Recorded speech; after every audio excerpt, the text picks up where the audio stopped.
Buterevu kuli ku Soul TV program munye ku macha enchalero tukwaniriza natera onakula kusatu tusanyikidde nnyo abafunye omukisa abafunye ebizibu tubasaasidde enjega yagwawo wiki ewedde abafiira mu nyanja Nalubale tusaasidde nnyo family zaabwe katusubire nti n'omulimu ogenda maaso ogw'okuzuula emirambo gyabo bagende baziikibwe nagwo gugwa bulungi. Tukwaniriza mu programu omunyo ku macha kubeera kubaganya birowoozo ku nsonga eziri mu kiseera kino kyennyini ensonga z'ekibiina kya Forum for Democratic Change FDC zeefuze amawulire gonna okweyuzayuza okwerumaaluma okwanika obuziina mu bakulembeze b'ekibiina kya FDC kyewuunyisa okwata ne kutama bw'olaba ebigenda mu maaso mu kibiina ekyali ekyamaanyi era ekikyali ekyamaanyi ku ludda oluvuganya gavumenti. Olunaku lwali lwa balaza owekitiibwa Dr. Kizza Besigye yatuuza press conference nga asambaza ebyo ebyafulumizibwa mu report ey'akakiiko akateekebwawo okunoonyereza ku byogerwa nti ssente eza President Museveni ze zitabangudde ekibiina kya FDC. N'olunaku olwaleero tuwulidde nti waliyo press conference ate oba oliawo babeereko bye banukula ebirala nabyo ebigenda mu maaso. Ensimbi eza NRM zifuuse ensimbi za NRM mu mpapula ez'amawulire olunaku lwaleero ne serial numbers ez'ensimbi zigambibwa nti zitabudde FDC. Dr. Kizza Besigye yafulumiza serial numbers. Okweyuzayiza okwo ekibuuzo kiri nti kutwalawa ekibiina kya FDC kisobola okuba nga kisobola okuvuunuka omuyaga guno oguyita mu kibiina kya FDC oba nedda. Olunaku lw'eggulo owekitiibwa Nandala Mafabi ye ssaabawandiisi b'ekibiina yafulumiza ebbaluwa ng'ekibiina kigoba Ssemujunganda Ibrahim ya Honorable MP owa Kira Municipality ku kifo ky'obwanampala wa FDC mu Parliament. Buuza nti bigwerawa ky'ekibuuzo ky'osobola okwanukula otwegatako okuyita ku simu yaffe nga bwe tuteesa mu studios. Honorable Harold KAIJA alinaffe mu studios nja kusaba kubuuzeeko ate tutandike program. Njagala kutwala omukisa guno okulamusa mikwano gyaffe mwenna bwe tuli mu buwambe. Njagala okubasaasira mmwe abayiseemu ebizibu. Njagala era okusaasira Dr. Besigye olw'okufiirwa kojjaawe yaziikiddwa eggulo. Mwabadde omukwano gw'ennyo ng'ajja nnyo ku ofiisi ne tunyumya ne tukuba olwali badde musajja mukulu naye nga akyalinamu kutwanyi naye yafudde. Njagala okwebaza mwenna abagenzeeyo bajeni ba Lydia Jebe bakiri bakubidde ngo bakyali Lukunjiri. Saasobodde kubeera naye nga njagala okwebaza nange njagala okusaasira abalunnyanja abantu abafiiridde ku nyanja. Obubenje bw'oku mazzi bugenze buwera. Ndowooza abalunnyanja mwetaaga mutuulemuko mu busale ku magezi. Ffe abeeno ku lukalu tuyinza obutaba bagezi nnyo nebbo ng'abali ku nnyanja abagikozesa ennyo mwetaaga mugiremuko kubanga ennyanja bwette etabubi lwakabba oluusi bagamba nti wabeerawo season lwesalawo mbu okutta babikubuulira ate tusaba wakanya bo be baakufa abatali nnyo baako kati nga lwa abantu abatera okufiira ennyo kumpi buli lunaku abantu bafiira ku nnyanja nga basala baagala okugenda Europe gezaako okwerwanako gesembize buli lunaku olunaku abagaggalo bafiira mu kyombo nga bagenza okulaba Titanic. Abantu 708 bayiikamu nga bagezaako okwetaasa obuzibu obuli mwanga. Mbaagaliza okulaba okulungi Katonda abakuume. Kale tweyanze nnyo tweyanzege ali ku Soul TV program omunyo ku macha ensonga ez'ekibiina kya FDC zetugenda okubaganyako ebirowoozo. Sindi kubaka ku noti 7 noti emu mukaaga noti 9 noti mukaaga eyo nno namba eri ku WhatsApp otubuulire gwe olaba ki oba ekibiina kino ekya FDC kinaasobola okuvuunuka ebizibu bino bye kiri mu lunaku olwaleero nga ne ssaabawandiisi w'ekibiina Honorable Nandala Mafabi atuuse okuvaayo n'agamba oba n'abuusabuusa obwa founder member bwa Dr. Retired Colonel Kizza Besigye we bituuse bikyasobola okudde mabega oba nedda nduzo obutandikira botuko okubuusabuusa obwa founder member bwa Dr. Kizza Besigye we mutuuse nduwuza Katonda yeka atandikirawo bwalo ne DNA ewe yatandika batandika okuleta DNA anafe tukyatwewunyisiza nnyo nnyo omayo olwalirwa ekigambo kya founder nakuso kibadde kitambudde nnyo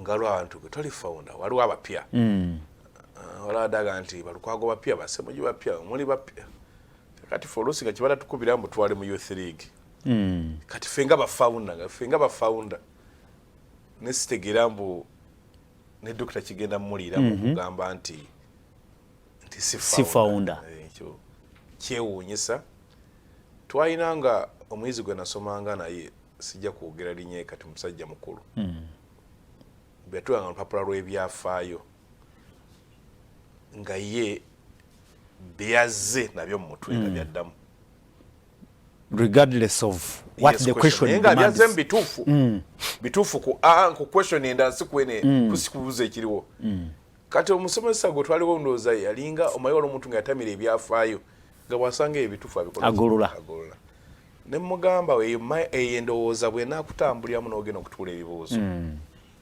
biri ebitaliiko nakwatirwa kisa ojja ggwa kubanga kyo kitegeeza nti kale bw'ogamba mbu si omu ku baatandika ekibiina takkirizibwa kwako kyabuuza senga kituufu bwe kiba kituufu takkirizibwa kwako kyabuuza kuba kampeyini eriwo era gye batuwulira tumugobe mu kibiina gweri oleerisiza abantu batwala mu display committee musanvu mulambirira musanvu naye n'ekyo bw'obuuza kituukawo kitya kubanga olina okusooka ng'aba NEC members ng'ensonga zatuuseko mu NEC nalwovyo nti abantu balina ensonga erga nti NEC neegamba tubasindike display committee kakali naawe akola omulimu nga nakyemalira gwe tukutwale tutya kubanga olwali tubakyalina kaadi za kibiina baziggalawo kubanga ekibiina kyaffe kyalinga kigamba nti olunaku lw'oyinja kasoma okufuuka memba omugabo gamwe guba gwenkanankana kyova olaba mu kibiina kyaffe temuliimu na veto powers nti ono alina amaanyi gundi bw'aba aganye ekintu tekiba ffena twenkana era aliwo abantu bangi nga demokrasiya abakoze bubi nnyo okobusiba tugende nti ate aluusi ayinza okuba yatwetedde n'obuzibu singa waaliwo force erasoga nti ekyo tukiganye usanga singa tetuli bwe tuli naye nga kyewuunyisa buli omu aseka amazima amatuufu KAIJA abali najja nankumbi balowooza nti Dr. Kizza Besigye abali ekyambogo kuba nange ndi mukulembeze najja nankumbi Honorable Nanda number 5 ne Honorable Patrick Kamulyat balowooza nti Dr. Kizza Besigye oboolyawo ensonga eno yandibadde agivaamu eriwa eno yennyini eriwo mu kiseera kino bowe balowooza ekyo tekiraga nti oboolyawo systems kuba ebibiina bizimbibwa ku systems nti systems oboolyawo tezikoze gwe ziteekwa okukola kuba tulowooza nti gundi National Council eyatuula luli oboolyawo recommendations zaayo zandibadde zigoberwa mu kiseera kino kati okusookera ddala National Council eyatuula mu November yalagira kugenda kutunula kintu kya ssente zino mu November ekyeragira naye neemala emyezi 6 nga president asaawo kakiiko Patrick Kamulyat era okusaawo akakiiko akassaawo yatula mu NEC najja n'agamba we are headed to a split twolekeye netumugamba omuntu akulembera eryato ogamba otya mutugenda kwawukana amugamba tetunagenda nawo obululu National Council ina omulimu gwe yasooka n'esaba kati gwe kumussaako pressure akakiiko akakole ki nga Sebujuta nakuvayo kati yes akakiiko akaseewo kugali lusobola kugenda mu maaso ng'eyensonga tekoze eki tewedde nabeera under pressure neyebuzabuza bwajja bwati amanya tagaleeta wayitawo kiti bwe yagaleeta bwati ate sinabawo instrument sinayogera nabo bonna tuga nti tetugenda kubaako kigenda mu maaso ensonga eyekoleki kakati bw'atuuka okukakuŋŋaanya terms of reference yalagira okukola ate agamba genda obatabaganye olwa okukyusa omulimu gwe bakuwadde terms of reference temwali kunoonyereza ku yabagamba genda obatabaganye era kyovoola reconciliation yekintu ebikola mu recommendations era Dr. Besigye bw'atuukayo n'agamba nze siina gwe nnyina naye buzibu siina naye gwe mpalana ono mukwano gwange nnyo naye waliwo ensonga eno eya ssente kati nga Besigye bazze okutunuulira era kyovoola mu ntambuza yaabwe ebintu bwatuuka ne bagamba mbwene ensonga yali sensitive nnyo ne bakulaga mbwe tebagenda gikwatako so kati awo musiba okola kyera nzikira nga tulyawo komiti eyo ng'ejja gundi yali asabye Ssemujju agikole kyagibeereko komiti ya elders n'agamba ebintu bino ndi mwogezi wa kibiina naye nga sibimanyi bulaba meeting abasinga nga bamenga sure tetukola ki tetuyimanya nga kiringa kikuumiddwa ng'ekyama kati kyembuuza oba omuntu kyandagadde okutegeera elders committee bwevaayo ne report council netuula ne banjula report kiki ekiddako awo ate Dr. Kizza Besigye avaayo atya n'atrashinga report yes kubanga ensonga zeeyaleese tezaakolwako kuba ye Kizza Besigye yali yes fenna yes ensonga zeeyaleese tezaakolwako tewaliwo structure ndala wesobola okugattawo awo nedda akati waliwo akakiiko akalala kebayita special elders nolwo gyebayita elders committee nolwo president yagano gironda tiriiwo yes nzika gunajwaneko ne concept number chairman Chapa Karuhanga concept number naga namanti atwali kikozewete kakati nga ndalowooza nti bwebeerawo ejja kuba ya buyinza kubanga nakye twali tujjagalira tuga nti awabeerenga abasajja abakulu abatakyali eno mu byabufuzi abatunuulira bye mukola nga bw'olaba ne mu constitution ya Uganda mu CA baali bateesezza ekibayita presidential council of state omuyinza okuba president abawummulako abasajja nti kiwanda kati ng'ono eriko parliament agituuleko nedda ekyo gye mulaga wafu nga mayi Museveni wegigaana ffe eno oliga mbuza nedda nze abakulu bambuze ngambe ye nitanga n'okuproposinga amanya netebangawo kyovula mbu olwaleero tumaze ekiseera ekisuka emyezi 2 nga neke tetuula agiyita aganye so era waliwo olunaku lumu akulira abanafu abaliko obulemu mwami Ouma naye akalinze kanjikole ki kanjiyite kola omukama waffe ne mugundi n'ateesa muneke naga mwagala kumpamba tuga tuwetuloza totobira bigenda mu maaso kale yaddi era buli ku makya waliwo abakera okubuuza neeke yaddi exactly nange kyembuuza nti neeke enkeera waliwo ki bakifeesi bakiira kale okubona aliko obulemu ne batamukwata kwanamuleka yatunatukyansimwanga nti banne oba oyagala obulamu bwo tolinnya najja nankumbi kakati nejjo ku lwokubiri salaamu yabadde ayise endala neeke ye naga nti kati siise neeke mpise banneeke memba tunyumye ku bigenda mu maaso ku kibiina baatugambye ekyabadde najja nankumbi kyabadde kika ekitegeeza structures kati ezivaayo okutereeza ezo zebalemesa kubanga ekibiina kyaffe twali twakizimba tolaba kyentera okunenyano gundi mwami Kiwanda ti omukulu tomugambako ffe nga tayego tasaagambako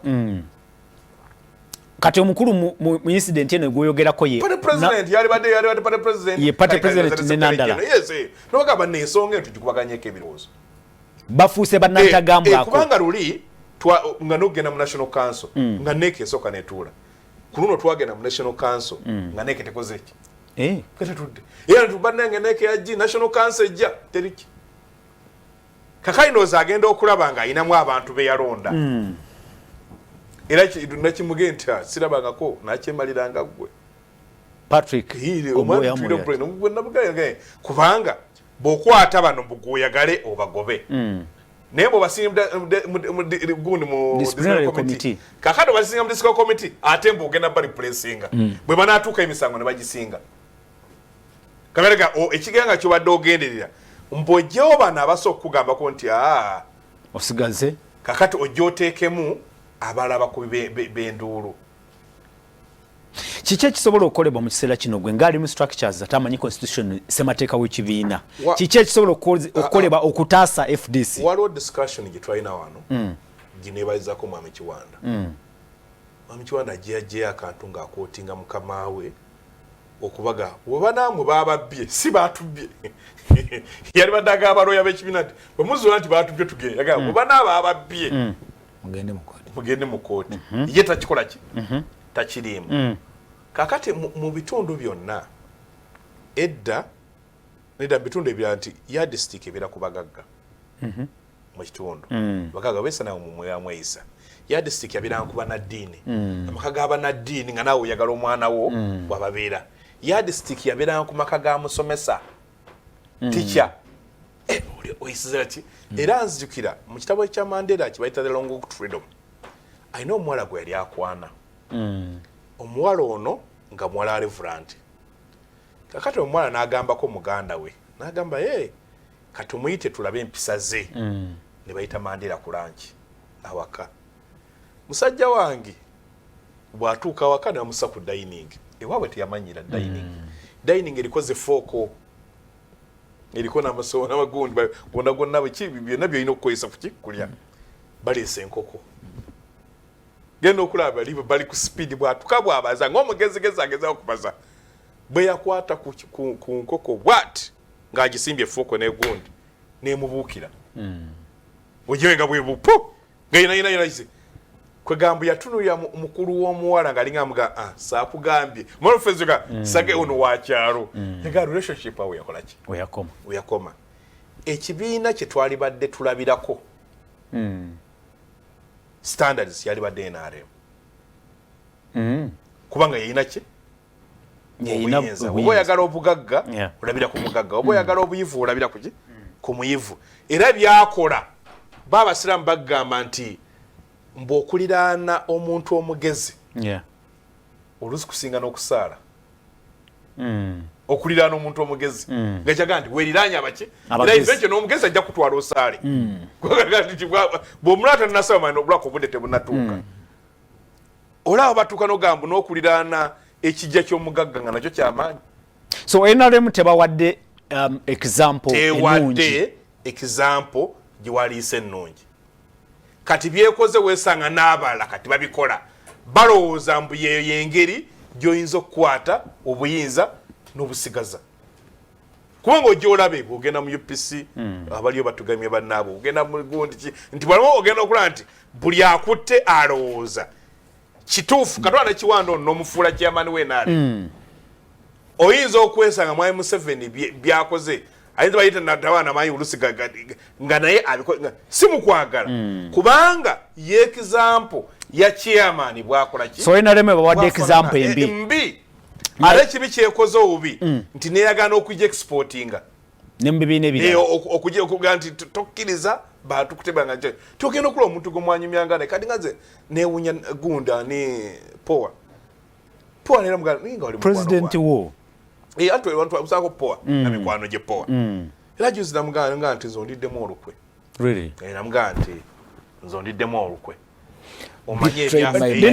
linda katono finally kaija nze poa kaija mpulidde ogamba nti mukwogera ku submission eyo mpuliddemu olinga aga nti gye bisobola okuggwera mugenda mu kooti kyekisobola okukola kuba nkubuuliza nti kino mutaasa mutya ekibiina kyammwe kyembadde mbuuza structures bwe zibanga ziganye kati kubanga okimanyi nti honorable Ssemujju abadde amaze ebbanga nga tagenda kwogerera kibiina wadde bagenda ekikonyogo wama yadde ekikonyogo nendabayo ne mu working committee deputy wa Ssemujju okugenda ekikonyogo yalina okuba nga yamukoze ki yamutegezeza takola ki bamuyita nga tebabuuza kuba nze naligenzeeyo nga nanda taliyo naye abataliyo tebampita okusooka gye n'omuntu gajanga nti temuyinza kuba deputy secretary in charge of administration gatali wanaina kubeerawo ne banzijako kakati era ekyayita Ssemujju ku lunaku era luyave najja nakumbi yavaawo ne bad note yabasanga ng'evuma gye bavuma dokita mu meeting n'abagwaga nago omusajja alina ebibuuzo byabuuzizza fe abatemwagana tubiwulire nako mubikumanga bitya n'avuga nti lwaki tetulaisinga issues ezo wano ajje abuuze ebibuuzo ansa zikole ki zimuddibwemu nga bw'abuuza obuga nti watuula ssente meka okye ndi mu charge of administration baga nti batuula ssente zitwatuula sizimanyi omwogezi w'ekibiina tazikola ki tazimanyi kati ani eyali acting president w'ekitiibwa Ssebugo teyazimanya kati yatuula nti ebibuuzo etubibuuze bamutwala takola ki era eventually n'abagamba Ssemujju n'agamba nti yagamba kamange nana nti oba oyagala ebifo oba chief wipukambu kuba nti oyagala buyinza n'obwogezi toyinza kukireka so mu bufunze KAIJA structures FDC tezikyasobola kugonjoola eno ensonga kubanga kyenda balindako ndaba ne disciplinary committee mwasindise mu disciplinary committee honorable Ssemujju Nganda bamunyagwa n'abalala sirowooza nti simanyi oba beetegefu nabo kugenda mu no anti nkugambi facing a committee nkugambi ba NEC member basindikota mu disciplinary committee kigeza tebalirede kugenda nedanga n'ensonga abatogirese mu NEC kisa tebalirede kugenda nedda ne bali badde balirede nedda kati nga n'olwaleero mu FDC wa proposing erinnya president alitwala mu working committee ebaliisa n'alireeta mugundi mu NEC era njagala kugamba neeyise mujja okufuuka gundi chief whip po ayise bwe yaleeta mwagala po yali tayagala Ssemujju ne mugamba nkubuulire eyo kadi yaffe ekola ki kusobola okukolera mu parliament akafu katono nnyo ne mugamba katono nnyo era kakole ki kamuwe omanyize bwe ngenda mwezi gundi kati nga nfuna erinnya lyange ninga amalala gakola kinenze lino ekoze ki najja ate akati nedda tugire mugamba nti oba katono oba kaki kitegeeza clicks zatandika kuba abakifuifu balondanga ekisanja kino kitandika kakati kakati era gwe yaleese ntubu kitegeeza nti mwezo meeting tusoga kiwanda abeera batakola ki oba tabeera kakati lino NEC tetudde olireese owandikidde parliament kakati olwaleero kiki obonoonya conflict ma NEC member bamaze omugoba singa tudda bamusindise mu disciplinary committee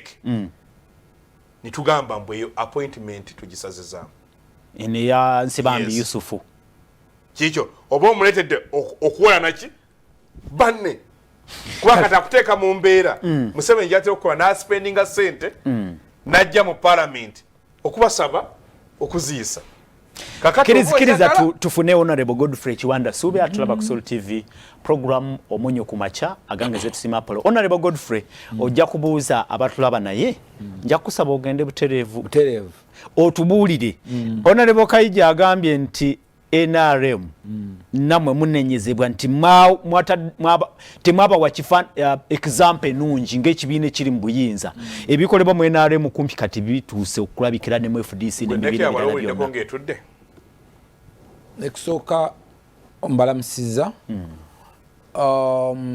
FDC kyetusingako nga NRM tetunatula exams otegeeza ki tunatuuka mugezesebwa okugezesebwa ko balimu tetunakutuukamu really yes we have one founding member aliwo actually olwaleero gundi mwami KAIJA janteekako njagala gimutuno founding president kuba founding members bangi founding president okuba nti afunze exit can you take off even without a founding president we've not gone to that level actually kati biba kyokulabirako kyaffe really yes bekyokulabirako kyaffe kubanga olwaleero FDC Dr. Kizza Besigye whatever they could say si for a member but me I knew FDC ngetandika mbaddewo from agenda I've been there I'm not in parliament salam bani I've been part ngambalaba naye you cannot deny contribution ya Besigye ng'omuntu n'okutandikwa kwa FDC ne babanga teyasaako mukono wali gwe bamubanja Tireta wasu mukono nga founding member. Kaguta Museveni is not a signatory to the National Resistance Movement as a party. He's not. But you cannot dismiss him. Him. Party. He was a serving member of Parliament. He was a serving member of the army. Aitana retiring. Taliko ku list of the founder members. I'm number 20. I think I'm number like 22. Founding members in National Resistance Movement. As a party, we call ourselves the promoters. Yeah. I'm one of the promoters. Kati nandala okujjayo ebyo byonna President kati wali Museveni is not a promoter. Nandala ekyo takimanyi ekyo. I don't know. Naye kati agenda kwenja kulaga nti they've sat for an exam and they've failed it. Aba FDC. Yes. But today exam kubanga Dr. Besigye yagala kwandi let me be democratic time etukenzi leo nzire kubali bichi. But can this plane called FDC take off without Dr. Besigye steering ngasiye pilot? It has failed. Actually olwaliro FDC tulaze ekyokulabirako ekibi. Yes, ndi founder member okuvaawo. You can't survive. Actually kyekigenda okutegeeza abantu abataba. That is it. Temulaba FDC yayanga okukyusa obukulembeze. Yes. Ino katekoleze. Etukoze bubi nnyo. Olinga agamba ntegenda kuvunuka muyaga guno. Whatever it takes. Kubabwe ne kuvunuka. Ate bejja kuba efuuse example nungi. Tesobola. It can't. FDC cannot survive this. Tesobola kusurvivinga kino. FDC wale wotaba okituukidde wano. Let me tell you. Ebintu ebibeera mu bibiina byaffe biringa bufumbo. Watuukira okulaba nga njogera ku Vero ku TV. Ebiba bigenze mu maaso awo. Watuukira okugenda ku street. Nengenda ku street. Omulangire. Watuukira okulaba chairman w'ekibiina nga bamulinnyisa fence. Ne bamuweta okugulu. Ambassador wasabirigwa. Mulongo. Ku myaka egyo. Watuukira okulaba nti wali watuddeyo olukiiko none watuddeyo olukiiko. Don't think that difference etandise kwolwo. Ekinnya kiwanvu nnyo deeper than what we think. And of course, esafalinze gundi setbacks nyingi nnyo nezirwana nekomawo nezirwana nekomawo. Kuba Elizabeth Kamya eza muntu Jeno muntu Betty Wechiwa Sebugwawo all those ones zigenda ni ate goyogera oyo omu but following endala ebegenze mistrust ebegenze siche kibawa ebuvumu nti ne kino bandikitako olaba surviving echa Jeno muntu. Let me tell you ekyo tekyali ku mutwe. Today this one is on the head. It is, but the biggest problem, that's number one, ekyokulabirako ekisooka abandi badde bakulu baffe mugundi ya kino mweno move nti even without Kizza Besigye we can move on without a founding president a party can go kibalemi kiganye but sibasekerera buko bagamba nti atanatanaka yasekerera yagamba munti gundi gwe nebo bomiro mirabirambaato gwe iyo tugigaya bulungi negwe tonnaba. So it's a lesson to the National Resistance Movement. It's a lesson. Nemo mukimanyimu abali mwenare munde. It is. I mean that is why you are leaders Chiwanda. Atenga baba nenya okubanga mwe mutabangula FDC. Let me tell you okutabangula. Ekyo kyo wonna weekiri. Era nabo olwaleero bafunwa omukisa actually bagulina okutabangula eno. They can do it. Naye kyengeza kugamba nti they sat for an exam and I cannot be very sad bafunyo I will have to wait for my paper namwejja njiwandiike ndabe nga njiyise. That's all. Number 2 it's about leadership. They have a big problem on leadership. And lucky enough Bannayuganda tebawa FDC bukulembeze bwa ggwanga lino. No. Bayina ekirungo ekibulamu mu leadership. Nga kiri mu NRM kiriwa. No, bo FDC. The biggest problem now. Mwe mu kirina ekyenjawulo ekyo. Tukyakirina. Because even with all the differences eziriwo tosobola kureacting in one day Amuriat. Tosobola kureacting in one day my brother Nathan Nandala Mafabi. Nogamba kati semujjumo gobi enkeera. You know, you are doing something engeri gy'okikoze kiragira da very poor leadership skills. Very poor. ekiraga nti our differences are non-reconcilable. Yandikoze kibe kibanga baboogerako bino ekyo ne bwe kiba weekiri nga ne bwino wuno Dr. Kizza Besigye amulese serial numbers ezezisimbi ez'ekibi ne bwe kibanga weekiri the lot tuyina engeri nyingi nnyo gye tuzza mu leadership yaffe tuyina ebintu bingi nnyo ebikoleddwa. Let me tell you, even when walabadde Secretary General to the point nti yajjayo empapula okwesimba ku President Yoweri Museveni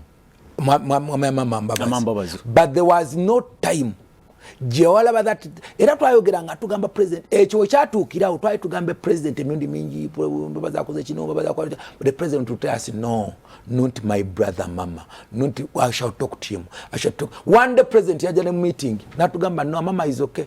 If these women who are confusing him, tumuga president banagamba it's Jackie and Hope. Now because Jackie was mama but the president would actually say that my brother can't say that. My brother up to the last moment.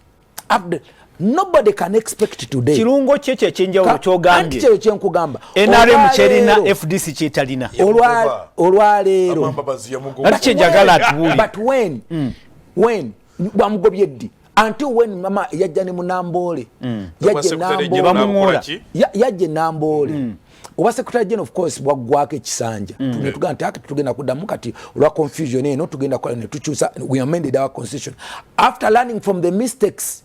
The mistake eno ironga chinzo tuleetera obuzibu kakati ne tukimanya kati twatetaga Secretary General, let's give the chairman ne seke baleta amanya tukakubaganyeko ebirowozo, then we come up with the Secretary General. Of course kino obunafu bwakyo mwamaliriza nga mukyusiza nga president yeerondera Secretary General kino obunafu bwakyo but today olwaleero tebwenkana ate wano bano we batuuse because if Dr. Besigye as a president he remained and today naganti okay olwokuga nti nja kufuna nga Secretary General olwali ekyo volaba nti Secretary General yagambe semujjugwe nkugize nkugobye and of course Semujju cannot survive because the president and Secretary General bali wamu. Yeah, true. He can't survive.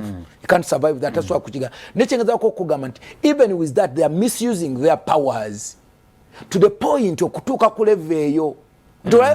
Because you know natural justice okugubugumikiriza bichi you wouldn't think don't kusanga America kitutu ngali cabinet ngoja kusanga nga nandutu achali ku cabinet and they sit in the same cabinet. You know that patience okutuka kuleve atulaba mubulire kirungo ki NRM cheine chenjawulo ekiremye FDC obukulembeze and kulevo chibukulembeze kulevo even to the party chairman system kuba systems baze bagamba nti FDC yadi yazimba bulungi systems ezisinge zaina babade bagamba bo ne systems ne KAIJA agambye nazo ziremeddwa okukola tested them kakati ekyo kitandikira ddala ku leadership etandikira ddala ku waggulu because Dr. Besigye much as he is a former member atakyali mu leadership directly but he's still an icon of this party. Kati ndoze kitegekese bulungi najja wano nakugamba nti it was so unfortunate nti olunaku lumu Dr. Besigye atuuza eri press conference ate onamuli ati n'atuuza mu FDC mwabulamu katowude KAIJA atandikira akamba na dini kudukira mu NRM because babuliddwawo asobola okulungamya. That was the position for Dr. Besigye mwewamwe ye President Museveni. Yes, kyetwatugamba nti even after him leaving mukama nga akyamutwadde they must be somewhere where I want to refer to him. Okusinziira ku gwe unane mu Kiwanda Dr. Kizza Besigye okuva ku bwa president obwe FDC yali Nsobi. It was if I was him I wouldn't. Yayanguyiriza first of all yayanguyiriza okuta ekintu nga balowooza ba trainings nti bajja kutwala mass they were not yet ready. Okay. Era kyovolaba olwaleero nti ne bwe yamaliriza ati etingapu ng'alina office Katonga kati Katonga is in the opposition. Actually ekyo bannabyabufuzi baagala nnyo kikola. One abange yakyawo omulenzi akyayo omuwala kati amala okumuchawa ate bwafumbira obufumbo butufu agala avumenti akakotutte waliwo oluyimba nawuli akawunga ganaka kalenzi kuwatwala temuli bichi wafuna kakyako nga agezaako okufiiriza kiri yes because bwokola office ekatonga eno nesigale najja nankumbi nogita people's government eno wabeerayo headquarter ya kino it confuses azanya kifiriza that means wavaawo when you are not ready to go. Kale abatulaba ku Soul TV mujja kusindika obaka ku noti 7 noti emu mukaga noti 9 noti mukaga ekibiina kya FDC kikyasobola okudda engulu kikyasobola okuvunuka bino bye tulaba oba nedda tuline Harold KAIJA tuline Honorable Godfrey Chwanda Subi nja kuba nfuna obaka bamwe mu dakika 5 Harold KAIJA adenja kuddamu akukundika seminako office ye Katonga inaku zino gye nkulaba ne FDC mu yazaalibwa awe Katonga e Katonga wawadde ebyobufuzi even before 2000 nga ne FDC tanaba kuzaalibwa Katonga office badde nga politics gwekola Dr. Besigye bw'atandika okulaba nga M7 tali ready nga statement gyagambe yatubejjeko nga atandike akome ebina byobufuzi nga ready kulaba ebina byobufuzi bitambula atula munneeke nga amulaba atakula kuba neeke member agezaako okubayita ojjukira mu 2012 nga n'ekisanja kite kinnaggwako n'agamba ebintu bino mbiwumudde n'agamba nti olutalo lugenda okununula Uganda terugenda kubeera mu form organization omulira nkanze chairman nze secretary nze ki kwawe nakyema lwakumanya nti gwe chairman ara nkuyiga chairman Honorable ndozo ulida Katonga bwakola ki yes kakana kwa n'ekirala gamba nti front esokufeesinga mu M7 ne junta ye si akibina kimu naye nga bw'oyita wa DP ajatule najja nankumbi awuliranga amuyingiza FDC polampano wa APC tugenda awantu awali centro ngoli bwajja tamugamba nti nga omayo nabo okyala awantu walo gyotagenda buza nkyameko wano ne remote njikozeseeko nti there's that okujonga tekwakuzibwa olaba ndo atakuzwa natuka natamama kino ekikopo kyala kyakabi ku meza sikyakiwanda walo jeno bwana okulyo ino okulinda tugenda yes no linda again jangu waliwo omuntu gwe mmanyi nga nanyinemu ennyama yabeeranga ye Katonga yali for convenience yes nti abatayagala kulabika nga bemuli mu kubaza okuyingiza bagende Katonga bajeki Katonga naye kati efuuse ekiziba nti batandise ogiraba ng'etabangula system ate tebanga kuba teri mu system njagala kugamba tebanga na kizibu kuba yalina neck resolution eyagamba nti wabeera FOC yava muneka Katonga bagamba nti teri mu system ya FDC temanyiddwa yes era tefuga na jana senani entity in FDC era tefuga na jana nkumbi naye baga nti etandise okutabangula system kugamba but try to zimba FDC twagizimba nga revolutionary party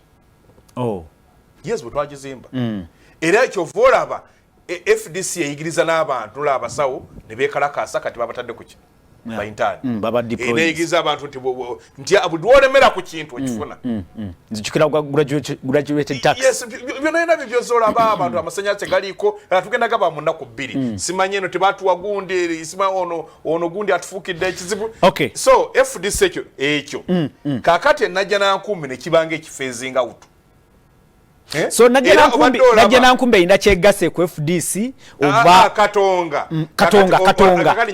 Katonga ina kyegase ku FDC akyekyetoddeko ekituufu ina kyegigaseeko activiza Dr. Besigye abantu eri abantu bazita za Katonga bazita zaki ze FDC era ojjukira nunge ebbeeyi ebintu kana kalunga kawedde bwe yatandika n'atambula ne mukaako okyenti FDC era ekifunamu wakiranga nga balance okulowooza kwe FDC bw'aba ne score eyo yaabwe ne bw'abaga banne mujje tukole ate oyo muki mutuwulire ssente gyezivudde kubanga ebyo biri mu DNA yaffe nti tokkiriza kunyigirizibwa so defiance omulama gwa defiance gumwasetinga kati namwe gukoze eki kubanga namwe gukomyewe wamwe tereta nkona agenda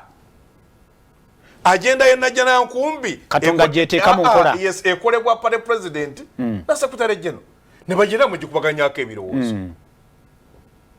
naye kirabika ffe kitulowooza nti bannaffe along the way ekibiina baadde bakijja ku eyo form kitandika okweyisa mu ngeri eya bulijjo mu mbeera Honorable Godfrey Kiwanda Subagamba nti mutudde ebigezo bibakubye ekigezo kibakubye neda tugambye ebigezo tubikutukubye mwe mwande badde example nungi kati tuli mu bigezo mukyali mu bigezo mu kigezo mu bigezo naye kugambye environment yeyoli omwana gutwala we vice president avawa bukede yakata kwimu ng'omwana asomera ku street twamulaba era yasanyusa lupopo yabwe bwe yakiraba n'adduka naga ngawulira kikola kikiswaza naga namuwerera kamujje omulete ne Kampala wali ku masanyalaze naye twayirowoozezza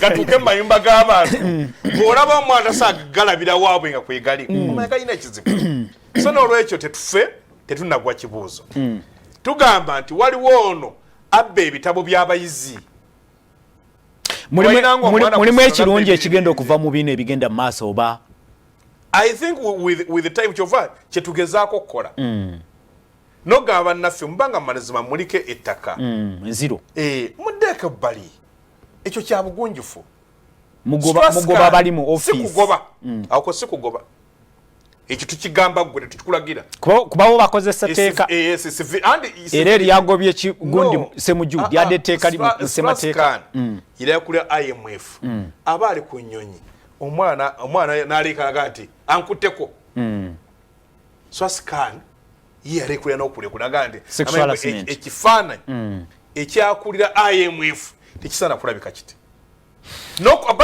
akugamba mu politics kyogere nsome obubaka bwe batulaba nokulowoozaako obulowooza nti okola eki nga ddala muzimba demokrasiya alina amaanyi soga nti nze kanzire ebbali naye akati bw'otandika okujja nti nga buli akubuuza mbukatonga wekangabiriza so ogamba nti onale bananala mafaabi ne power bande yekubye mutima ne balekulira zitwaga ku fennoga nakulekulira twaga you step aside okay badde ebbali yes noga kakatulabe process zino zibenga simwe muzigaba gambye ono bamugamba kukola kino nesa akakiiko ataka wadde kirala banno bakusaba twetaga neeke etuladdi okuteba neeki member bamu atuwadwa mu diswe committee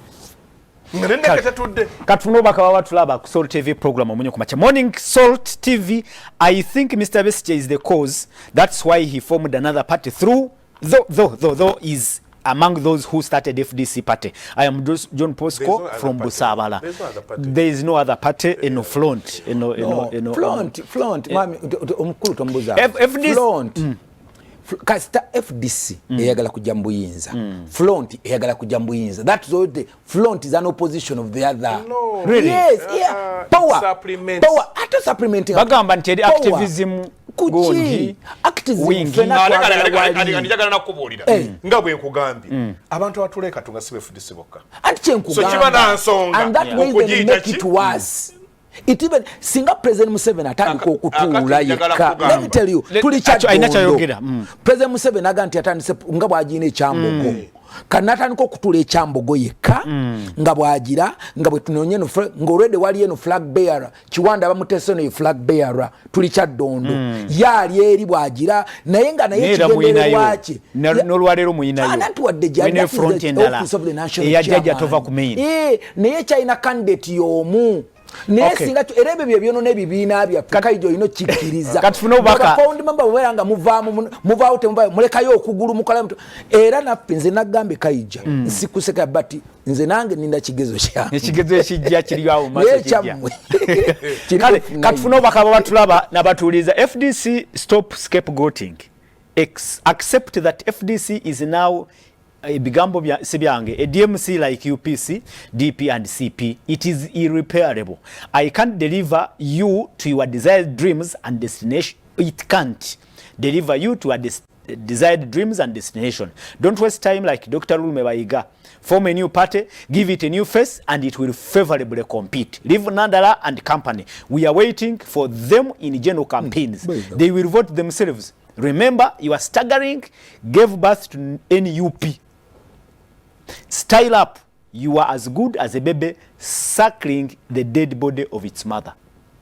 Uliriza KAIJA ndozo baka bugenda ewe buterevu ngenda kakuwa temukuba simu eno banaffe ya kusindika ko baka obuwandike boka ono agamba nti Mr. KAIJA President Museveni okugamba nti tubejjeko mu 2005 kyava kumwe bwe mwagamba nti temwetaaya nti babasibye emikono mwagala ebibiina ebingi Kavuma Aaron yakugambibwa atyo onagamba nti abasajja bonoonye ekibiina kyaffe netuwa erinnya tukoma kwekyo kyokka kyetaaga tuweeyo kulinnya ndowooza omunnakibiina kya FDC simusanyufu. Good morning Mr. Apollo, I'm Richard from Kamuli. Besigye did a very big mistake to leave his party because Ugandans are believing in him and we still love that man. He is the power of the opposition, so let us pray for him, our doctor. Mutuwa amanya banaffe bosindika obubaka bwe butyo tuwe n'amanya n'ogotusugula some. Morning Mr. Apollo, that man of NRM is talking the truth, so let all members of FDC join NRM because FDC doesn't have a plan to rule Uganda. I am Sabit Eric in Mutungo. Sabit Eric, thank you so much. Owagide Honorable Godfrey Chiwanda Subi. Munagamantai message sijiitako kanjesonyiwe sijiitako nze Kibirige Dennis ndi Eruwero. FDC bwe yali etandika fe twali abavubuka abasookamu naye nsaba tudde ku nnono yaffe ey'okuwa abakulu ebitiibwa ate n'obuteerabira abakoledde ekibiina kyaffe bw'otekikola tosobola kwawula Dr. Kizza Besigye ku FDC. Thank you so much Kibirige Dennis ali Luweero. Munsonyiwe mu nze Ssenyonga ekira fese muju nebwajja neki tujja kumulonda kale nkitidde kisoma ekyo. The problem of FDC is uliriza kano. The problem of FDC is Lukwago, Semuju's unruly conduct plus Besigye's weakness to control the party. Tuwamanya mutusonyiwe obaka tujja kuba tetusoma bumma temutuwamanya. FDC ekigezo kyerimu kyamazima tukiyigamuki kuba batandise okweyambulamu engoye banatera okutulaga obwerere bwabwe. Nze Rutaya Haruna ebuyikwe bannange kansooke mpa abakulu omukisa eddakiika 2 nja kuba obaka obusembayo mbusoma nga tuwunzika. Honorable Godfrey Chiwanda Subi ndowooza gwoso kakati political parties ekizikutandisaawo kutwala buyinza teri political party eriwo obubeezi buli muntu yenna ajja tutandisa political party kutwala buyinza era bonna amagezi gaba basala tuwangudde waliwo abagamba nti batandika ekibiina ekipya. Yes buyinza because njagala nkulage by NTJ batandika simanyi bwetambula. Okay, I don't have a lot of time there. Neyesinga nkola discussion kwekyo. Nze nga bwendabye opposition gundi yaffe ya Uganda. Wali omuntu nga awagira opposition whatever the case. Waliwo abantu abasinga tubawagira FDC because of the word Forum for Democratic Change. Bawagira okuba ba opposition. Era abantu be bamujja basanga balaba nga temu provide nze bulungi leadership under the opposition gundi. They will shift to another party. They may not even join us. Actually singa mukimanyamu abali mu buyinza. But kyenkolerera but joining. Ne munasanyawo ebibiina byonna. Era opposition ejja kusigalawo. Tewali abasanyawo. It's just their problem of leadership. Problem ya Obukulembeze. Problem is about handling the tukiriza munenare mu mukuru tajikola ki tajitambuza wakati wakajirabawo walabirawo FDC kakati nze kyendowooza mu kino mu kigambo ekisembayo abantu abatandise b'ebibiina byaffe bwe mba mugamba nti mugende yes mutuleke bw'ogamba nti okyaliwo beerawo Okay, buli lwosigala ngo lyana kyogane ku program entukyayina problem ya foundarism eyo chovola bolwalero UPC okugiragiramu tibalaba akena bamulabanga obote Dr. Milton Obote bamulanga Dr. Milton Obote kati olwalero teri muntu asobola kushiftinga loyalty completely ajije ku Dr. Kizza Besigye ateke kwa Muriati tekisoboka azilonga atendo nga kizemu ne kirungo nga ina no office ekatonga kati ye katonga ekolera kwa nti bane tusobola okubeera obumune tukola nti ne feeding presidential candidate oyogere ekyo mu meeting eno FDC eno bakaija ne deputy secretary banonya candidate kyagenda okuwangula so it can't work bobera ali ononya candidate agala kwangula president ate neno katubikola gana bita feno twagala kwangula nga FDC ekibuzo kiri kimu ate na people's government wali tusobola kola ekibuzo kiri kimu abagamba nti mutonde w'ekibiina ekipya kyekisobola okuyamba FDC oba okuyamba ate kibakiyambe tuba kigisse busse era nakugamba mu ibyo position twasemba wano ega ekintu ekijja okuyamba opposition ye joint front nga beegattidde wamu nga batunulira ku quality okusinga kubanga n'ekyo kiganye no tekiganye tekigaananga ekintu ekigana kye kyemulekedde okukola ekintu ekiganye kyekyuvuddeko naye obanga okyakiriko kikyabula mu bubuzi omuwagizi wa FDC asigale nga ayina essuubi nti bino bijja kugwa njagala kugamba abawagizi wa FDC bangi batikinga gundi batikinga Bobi Wine omuli ne gundi neyani nono chifu pompya yayitete muwagizi bangi bakola ki basigala nga ba FDC abagizi ba DP batikinga nga academy so n'olwekyo actually abantu support base ate wekyetunulya nga era kiyaga ekyadde ekituufu abantu abali wansi bawagizi ba opposition si bawagizi ba bibiina si bawagizi ba power si bawagizi ba bibiina bawagizi ba opposition baagala agenda ekyusa embeera bukiba ogikyusa mekasa obalaga nti gwokisobola yogera nabo kigambo ekisembayo so ntegeeza bannayuganda nti tujja kuffe kukakkana tujja kukola kyonna ekyetaagisa okulaba nga tussaawo engeri yonna esobola okuyamba kubanga ffe ekisinga tulaga nti eriiso ffe tetujja ku mupiira wadde nga bino weebiri ate nze siyinza kuva ku bakiwanda era bakiwanda mbalowoozako ebitundu 9 ku buli 100 olunaku bano ne mbalowoozaako ebitundu 10 ku buli 100 so mbagaliza weekend nungi. I am Peter from Namayingo. FDC is in strugglers because they have started confusions and 2016 is about to start. Sorry FDC.